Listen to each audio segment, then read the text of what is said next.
What is up, people? Hope you're all doing well. Welcome back to more CSGO news. Let's hop right into our first story out there, which is going to be a speculative piece, a rumor out there brought to us by Will Land. I consider him to be a very credible source out there, guys, at RushB Media. And with that, guys, the rumor, apparently some liquid changes could be happening. Now, I do need to state, though, as of him actually posting the report, a few people have came out that said to deny the fact this could be happening. Decay being one of them, alongside him. Stewie also saying, you know, I haven't heard about this. And then very lastly, a response that I needed to simmer down. I wanted to say some stuff, but I'm not going to say anything, guys. That being Rush, ironically enough, at RushB Media, saying they were a joke. So obviously his thoughts on this were that's also not true. So plenty of people saying it's not true. I still think the rumor brings a great debate out there. If Liquid were to make changes, I wouldn't be that surprised, although I would be pretty surprised. Is that weird of me to say? Obviously, it's a very weird instance as well when you have a Liquid team ever since NAF joined, taking 10 plus championships,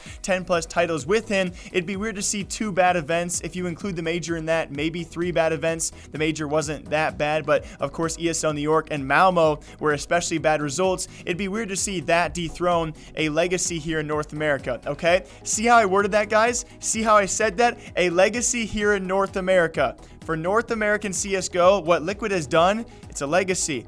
It's an era. For at least North American CSGO, for sure, there's no denying that. You guys can have your own debates on whether it was an era in all of CSGO, but either way, having that derailed by 2 bad events, it would be a bit surprising. What was not surprising, though, is what Will Land does report as apparently internal issues, which could have caused this, and it could actually be the replacement of NAF by Autimatic. And I would say, I think when it comes to the Cloud9 loyalist Autimatic, the only thing pulling him away would be a Liquid with the Asian duo possibility as well, Stewie and, of course, him.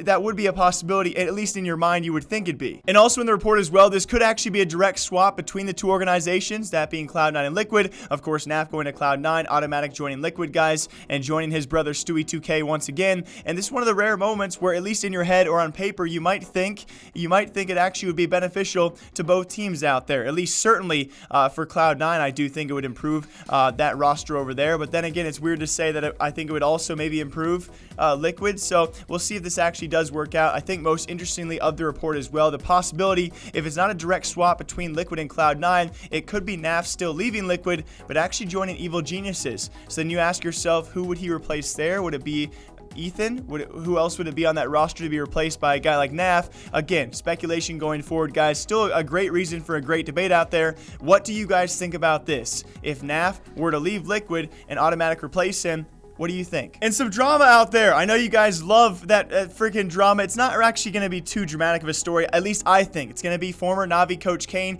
He did leave alongside Zeus when they both departed the roster last month. He actually tweeted out something very, I would say, very iffy this morning. Very interesting as well. It kind of translates to the fact of pretty much he will be cheering for Vitality in their matchup against Mouse Sports, hoping Vitality does go through to eventually face off against Navi. Apparently because Sasha, aka S1mple, is very jealous of ZywOo. Now, when I first read this, I didn't think it was actually that bad. He's pretty much saying, yeah, I would love a great matchup in the semifinal, that being Vitality versus Navi, that being S1mple versus ZywOo. But then he adds on that S1mple's very jealous of ZywOo, and S1mple did respond as well. So it makes you wonder what happened between these two guys, if this is a bit of a bickering back and forth, and S1mple obviously going like, you know, what do you mean I'm jealous of ZywOo? I'm freaking S1mple.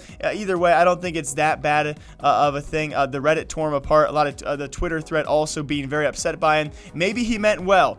Maybe he didn't. Either way, I hope we do actually get a spicy semifinal matchup. Mouse Sports been looking pretty decent. You know, they've actually become, it's still a very relatively new roster, of course, a relatively young roster as well together, but they are still resembling the old Mouse Sports, right? Making playoffs. Can they make it farther than that in the quarterfinals? We're going to find out later today. And for any of you CIS fans out there might be roster changes. First of all, Syman Gaming might be getting rid of Torque. Alongside that, though, I think even more importantly, that's going to be DreamEaters apparently removing their coach earlier this week. That's going to be Zoner. And because a couple of players did not know about that, did not approve of that, it could also be Savat and Krod. Now, I probably mispronounced those names, so I do apologize ahead of time, but it's very, very ironic. The same team out there, they make their first major. They make a pretty decent decent run and a decent name for themselves. They also remind Navi multiple times, don't buy out our players. We have ridiculous buyouts. And now within a month or two, or at least, a month and a few weeks out there, they're now getting rid of those players, or those players just straight up leaving out of those said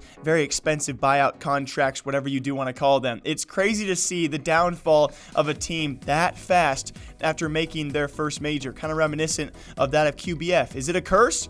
I don't know. Either way, though, guys, rest in peace, DreamEaters, October 4th, 2019. Much love. And it's been a debate for a while out there, guys, as CSGO tries to maybe approach the franchise league model. Maybe they try and draw in a few more sponsors out there. We've heard of ESL Pro Tour. We've heard of Blast Pro Premier. Maybe another franchise league coming. It's not going to be exclusive, but still, these leagues obviously need sponsors. And what does not help actually bringing in sponsors nowadays are guns, violence, blood, gore. CSGO pretty much defines that, at least in the public media perception, and has been notable for one of the games out there alongside Call of Duty to struggle bringing in sponsors. This was actually re-brought up by both Slasher and Carmack on Twitter. Alongside that, it was brought up a long time ago, I believe by Anders and several community members out there asking, what should we call it? If it cannot be counter-terrorists versus terrorists, do you call it CT&T? I'm definitely a fan of that. It seems very simple. It seems, obviously, it's not going to feel the same way, but if it brings in more money for the scene itself, CT&T is definitely not bad, and I'm sure a lot of people will catch on to what that stands for really eventually. Or is it offense or defense?